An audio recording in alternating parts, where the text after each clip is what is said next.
Sejam bem-vindos ao canal Aulas de Computação. Meu nome é Adriano Santos e no vídeo de hoje nós iremos falar sobre as redes neurais artificiais.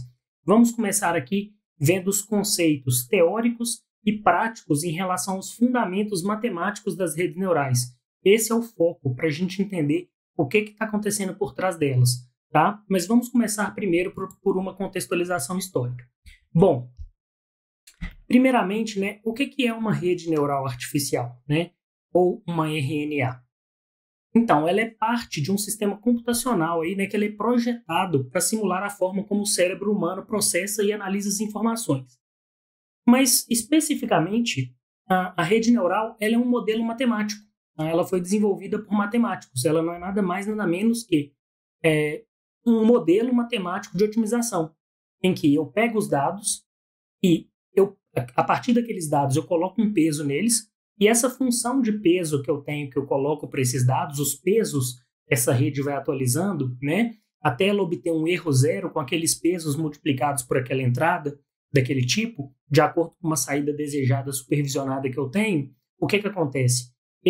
A rede, esse modelo matemático, ele aprende, que na verdade não é um aprendizado, por assim dizer, ela simplesmente ela vai criando pesos, vai ajustando pesos de acordo com a entrada que eu dou, tá? Esses conceitos aqui agora podem parecer abstratos, mas eles vão fazer sentido mais na frente aqui nessa aula. Tá? Então, ela é um modelo matemático, tá? Então não é um algoritmo, Ela é um modelo matemático que foi transformado em um algoritmo, tá? Mas o fundamento dela é totalmente matemático. É um algoritmo de otimização.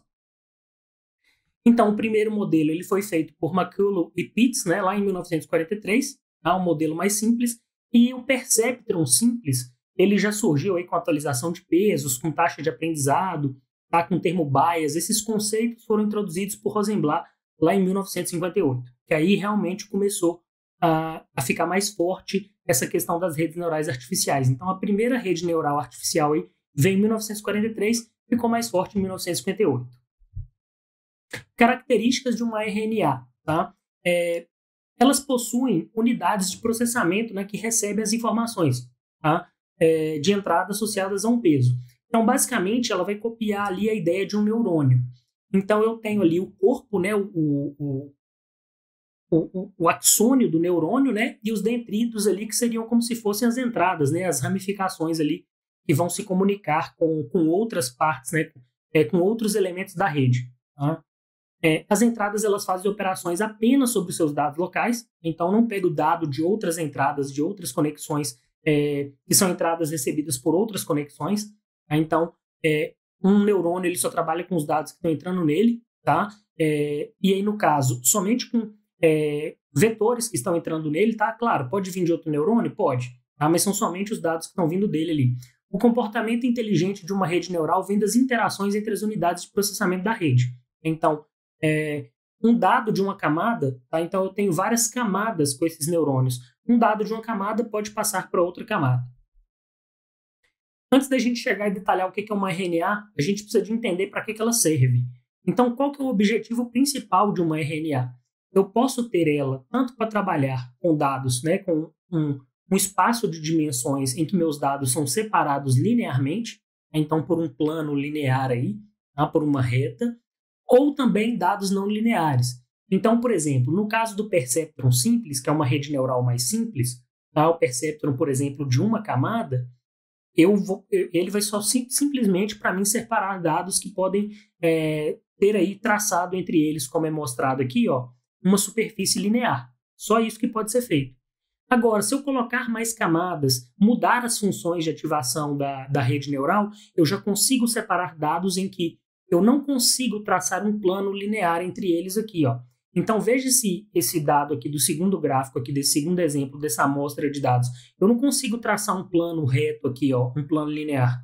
Tá? Então, aí no caso, eu preciso de múltiplas camadas e de arquiteturas com múltiplas redes também para poder ter essa não linearidade aí, para eu poder ter essa transformação não linear no meu espaço que eu estou trabalhando. Como que as redes neurais elas operam? Tá? Então, basicamente, são sinais apresentados à entrada.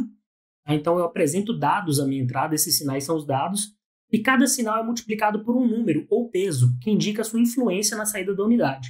Então, essa é a grande sacada da rede neural. Para cada dado que está entrando nela, eu coloco peso.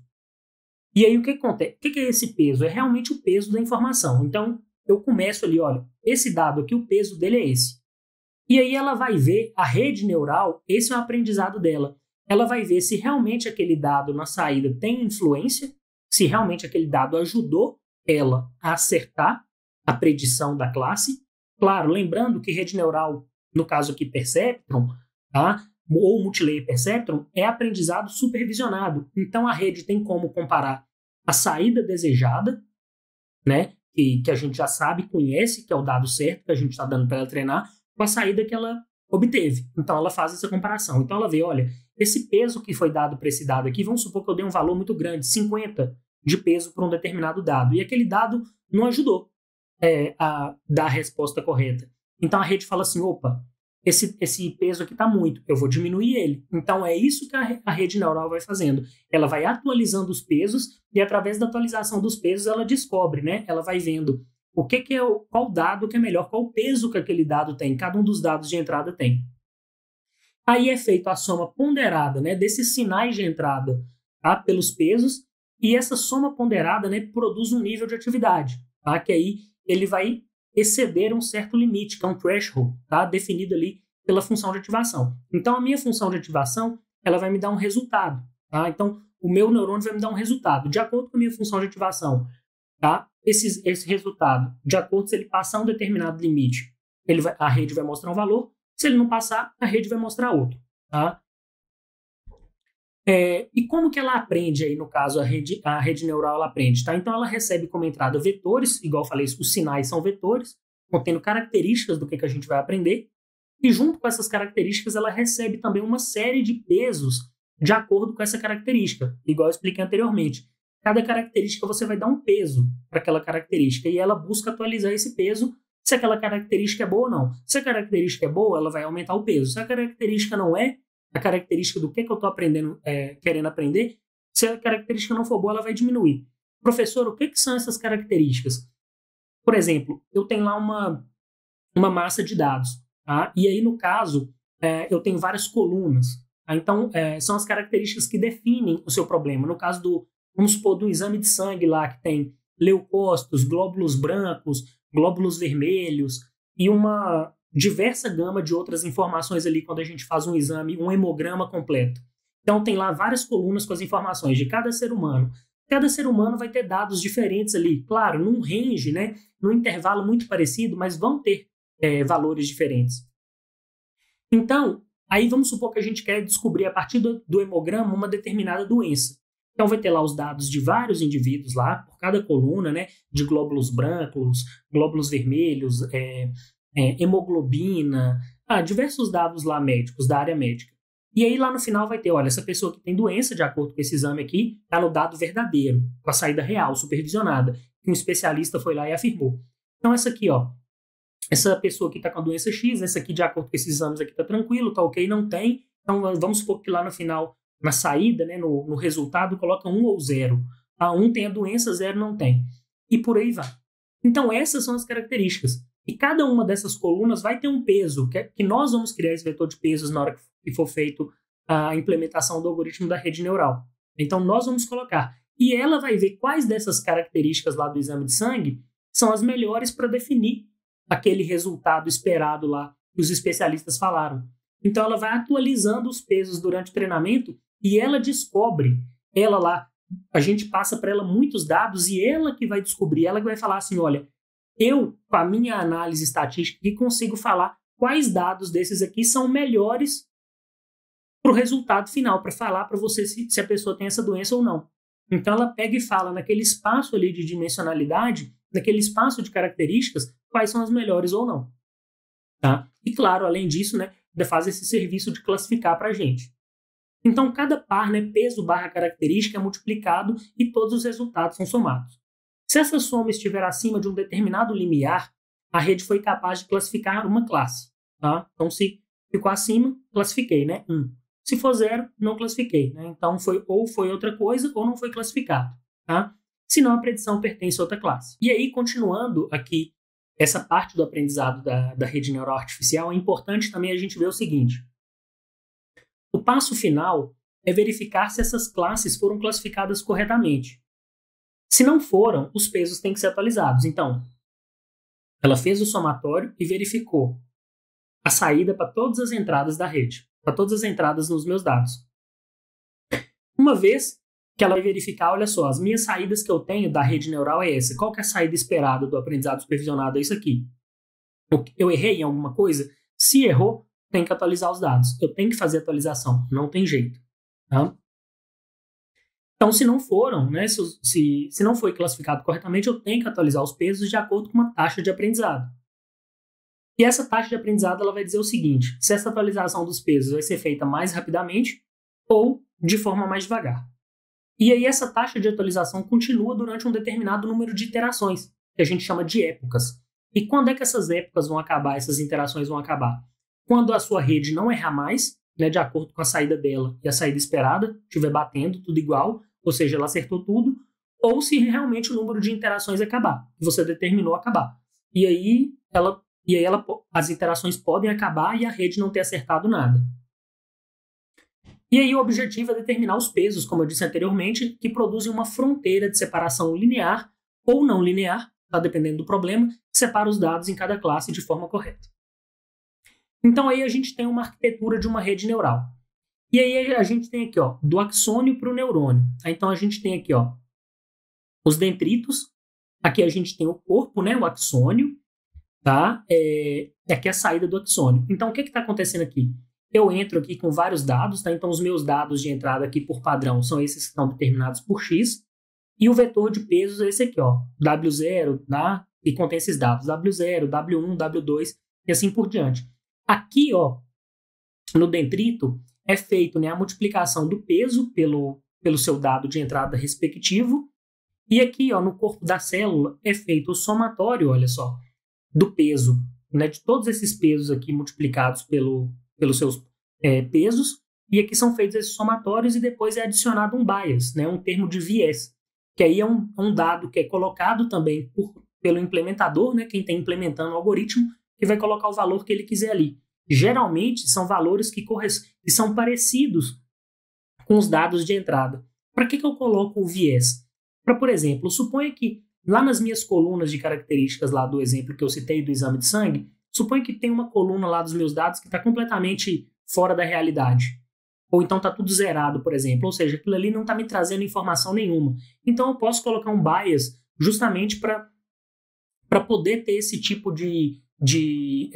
nesse tipo de caso, eu poder ter uma segurança de colocar aí uma segurança, uma característica a mais nos meus dados, ou então, se todos os meus dados ali estiverem ok, eu coloco o bias para quê? Para deslocar esse meu vetor que começa na origem, esse vetor linear de separação, por exemplo, ou essa reta não linear que começa na origem do meu plano, eu afastar ela da origem, tá? Serve para isso também. Ah, tá. Outra coisa aqui é o seguinte. Aqui é um exemplo, né, de um neurônio de uma célula dessa aqui, ó. Então, tá vendo uma bolinha vermelha, uma bolinha cinza dessa aqui? Cada uma delas tem esse mesmo padrão aqui, ó, que está nessa imagem de cima aqui. Então, cada uma dessas bolinhas aqui corresponde a uma unidade dessa aqui, tá? Então, por exemplo, aqui, ó, nesse caso aqui, ó, essa organização aqui é feita em camadas. Então, aqui eu tenho um neurônio de múltiplas camadas. No caso aqui, ó, de uma camada de entrada e uma de saída, e duas camadas intermediárias. No caso do perceptron simples, eu tenho somente uma camada, né? No caso aqui tem duas camadas intermediárias, o perceptron só teria uma, tá? Então só teria uma linhazinha dessa aqui de bolinhas, tá? Ah, tá, e claro, essa própria linhazinha vermelha aqui de bolinhas já seria a entrada e depois viria só uma camada de saída, tá? Com um ou vários neurônios, tá? Mas o perceptron é uma camada de entrada e uma camada de saída. E aí, falando aí do que a gente pode ter de camadas, tá? Na rede neural, a gente pode ter camada de entrada, tá? Que os padrões são apresentados à rede. Nas intermediárias ou escondidas, é onde é feita a maior parte do processamento, tá? Através dessas conexões ponderadas, tá? Podem ser consideradas como os extratores de características, que é onde que a gente vai aí realmente selecionar as melhores características que vão predizer o modelo, que são as melhores características que conseguem classificar aquela classe, tá? E a gente tem também a camada de saída, que é onde o resultado final ele é concluído, tá? Onde a gente apresenta a saída da rede. Uma outra parte importante também que a gente viu, né, na constituição de um neurônio, de uma rede neural artificial, é a função de ativação. E aí o que é, agora detalhando o que é a função de ativação? Ela é a transformação não linear que fazemos nos dados de entrada. Se eu não tiver uma função de ativação, ela é simplesmente uma regressão linear, uma simples equação linear, perdão, uma regressão linear não, uma simples equação linear, simplesmente isso, tá? Então essa saída, tá, que a gente tem ali que os dados, né, que chegam de entrada ali no corpo do neurônio, né, o somatório dos pesos com os dados de entrada, mais o bias, eles vão ser passados para a função de ativação e vão ativar o threshold, né, o limiar ali dela. E aí, essa saída é transformada, então, né, saída somada com os pesos e enviada para a próxima camada de neurônios como entrada. Então, quando não temos a função de ativação, os pesos e bias simplesmente fazem uma transformação linear nos dados. Então, uma equação linear é simples de resolver, mas é limitada na sua capacidade de resolver problemas complexos. Porque, como a gente falou, os problemas complexos, os dados não são 8 ou 80, que eu traço um plano linear entre eles, fácil de separar. Os dados estão complexos ali, misturados uns com os outros, emaranhados. Geralmente são transformações não lineares dos dados. Então, eu preciso de funções de ativação para isso. E uma rede neural, né, sem função de ativação, ela é essencialmente apenas um modelo de regressão linear. Simples assim. Tá? Eu falei uma equação linear, mas um modelo de regressão linear simples. Tá? Então, sem a função de ativação, ela não é um classificador.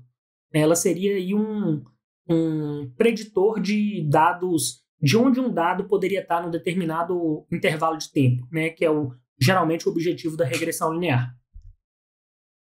E aí aqui a gente tem alguns tipos de função de ativação, tá? Então aqui a gente tem os tipos que a gente tem: degrau, linear, sigmoide, né, tangente hiperbólica, a ReLU, né, unidade linear retificada, a Liq-ReLU, a softmax. E tem outras também, mas essas aqui são algumas das principais. Aqui alguns exemplos dela. Essa aqui, ó, é a função degrau, tá? Que é uma função extremamente simples para problemas aí.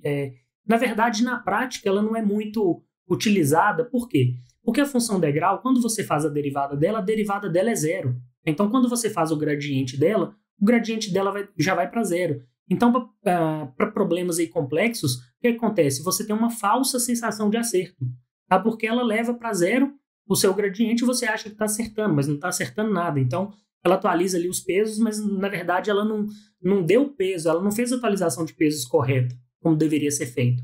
Tá? A função linear também tem outro problema, tá? Que é a função linear, ó, também para problemas bem simples. Qual que é o problema dela? A derivada dela é sempre um valor constante. Olha aqui, ó. Tá vendo aqui, ó? Sempre um valor constante. A derivada está nessa reta azul aqui, ó. Então isso é um problema também, porque a derivada fica parada no valor constante. Então você nunca está se movendo ali na derivada da função. Então você não sabe realmente onde tem um mínimo, um valor mínimo na curva, né? Porque é um valor constante. Então realmente são para problemas bem simples e linearmente separáveis. Então, para coisa muito simples mesmo, classes que têm duas características, né? Por exemplo, igual um exemplo que a gente vai fazer aqui da rede neural funcionando para porta-end, né? Que é um exemplo mais simples de fazer, tá? Para mostrar isso, os cálculos matemáticos na mão, aí ok. Agora, para problemas complexos que tenha diversas dimensões, aí já não funciona muito bem. Aí a gente tem aqui, por exemplo, também, ó, nessa imagem aqui, a gente tem a função sigmoide, tá? A derivada dela em azul aqui. Aqui a gente já consegue resolver problemas mais complexos, tá? Porque aqui a gente já tem uma curva, né? Então aqui a gente já consegue ver que eu já tenho um caminho, um espaço aqui com valores diferenciáveis aqui, ó.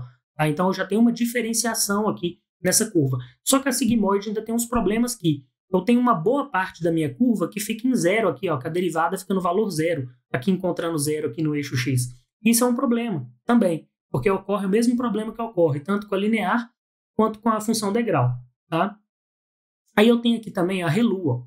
A ReLU, ela já tem valores aqui no y, né, da derivada dela, tá? Ela varia entre -1 e 1, tá? Só que aí ela tem também esse problema dela aqui, ó, que aqui nos valores aqui pro lado de cá, ó, aqui junto com a com a linha laranja, tem uns pontinhos azuis aqui, a reta azul está aqui também. Tem um ponto dela que fica em 0 aqui, e isso é ruim. Pode levar a gente para falsos positivos. Tá?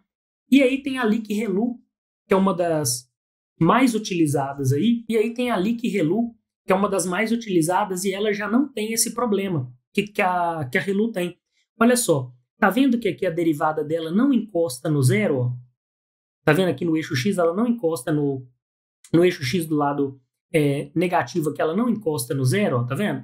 Nem aqui também no Y, aqui, ó, tanto no X quanto no Y, ela não encosta no 0, tá vendo? Aqui ela encosta, ó, e aqui ela já não encosta. Por quê? Porque ela tem a multiplicação, ela tem na hora da derivada é multiplicado por um fator, né, se não me engano ali, na faixa de 0,01, algo muito próximo de 0, mas sem chegar a 0. Então ela nunca chega no valor de 0. Aí essa aqui já é uma função mais usada, né, uma função de ativação que já consegue trabalhar com dados mais complexos. Tá? Então essas aí são as ideias das funções de ativação. Elas estão sempre fazendo o gradiente para poder otimizar, chegar no mínimo da função. Porque querendo ou não, o que eu tenho? Eu tenho uma função. E qual que é a entrada? O que é a entrada dessa minha função? São os pesos multiplicados pelos valores de entrada. Então aqui agora nós temos um modelo, né, do Perceptron simples. O que ele tem na arquitetura dele, tá? Agora já pensando aí de forma já matemática, no modelo matemático, tá? Eu tenho uma regra de propagação, tá? Que é como eu propago os meus dados na rede, tá? Então, a regra minha de propagação da rede é o somatório, né? Que eu já até falei anteriormente, o somatório dos x, que são os meus valores de entrada, do meu vetor de entrada, pelo peso, tá? Pelo vetor de pesos. E mais um termo bias. Eu tenho uma função de ativação. A minha topologia, no caso que nós vamos trabalhar aqui, que é o Perceptron, é uma única camada de processadores para uma rede de múltiplas camadas. O que são? São mais neurônios em várias camadas. Aqui é uma camada simples, uma única camada de processadores. O algoritmo de aprendizado, qual que é? O mesmo para todos, tá? Tanto para o Perceptron quanto para os outros algoritmos. E aí o que é? Eu faço o gradiente, olha aqui, ó, o gradiente da função de pesos, tá? Então, o gradiente do peso, tá? Então, ou seja, eu quero diminuir, pegar o menor valor possível dos meus pesos, que diminua aí, né, o valor dos meus pesos, que diminua o valor aí, que encontra as melhores características. Então, eu tenho esse eta aqui, que é a minha taxa de aprendizado, que vai multiplicar aqui o meu valor de entrada xi, menos a minha saída, esse t aqui é a minha saída da rede, menos a saída esperada, que é a saída supervisionada que eu conheço, tá? E eu tenho valor de entrada e saída, no caso aqui, para o Perceptron binários, tá? Então, na sua forma mais simples, o modelo desse processador ele consiste em o meu padrão de entrada aqui, né? Que vai ser somado, vai passar para a função de ativação e vai me dar uma resposta. E aí eu tenho que a minha saída, o que é, né? A minha saída da rede aqui. Só voltando aqui, né? Essa aqui é a saída da rede, essa aqui é a saída esperada, a saída que eu espero, né? Do aprendizado supervisionado, que eu, especialista, já sei que é o correto. Então, eu passo aqui, né? A minha saída, o que ela faz? Ela pega a minha entrada do meu somatório aqui, passa pela função de ativação. O que está acontecendo aqui dentro do F da função de ativação? O que é o net? O net é o somatório de entradas pelos os pesos mais o bias. Se a saída da minha rede SJ for igual a 1, tá? Vai ser igual a 1 se o net for maior do que 0. A minha saída da rede aqui linear mostra 1. Se o meu net aqui, né, for menor ou igual a 0, o que eu vou mostrar aqui? Eu vou mostrar 0. Tá? A minha saída da rede, a função de ativação vai mostrar 0. Então aí o termo bias também que eu já falei, tá? Anteriormente. Se eu tiver aqui, ó, somente o somatório e for igual a 0, né? O somatório dos pesos, todos os somatórios aqui de pesos vezes os padrões de entrada for igual a 0, o que eu vou ter? Eu vou ter um hiperplano passando aqui pela origem, tá? Se eu adicionar um bias, o que eu faço? Eu desloco esse hiperplano aqui, ó, da origem, esse hiperplano aqui na primeira figura aqui, eu desloco ele da origem, tá? No próximo vídeo, eu vou começar a explicação do algoritmo do Perceptron e vamos finalizar um exemplo prático aqui, né, de como matematicamente são feitos os cálculos e como a rede chega no resultado final.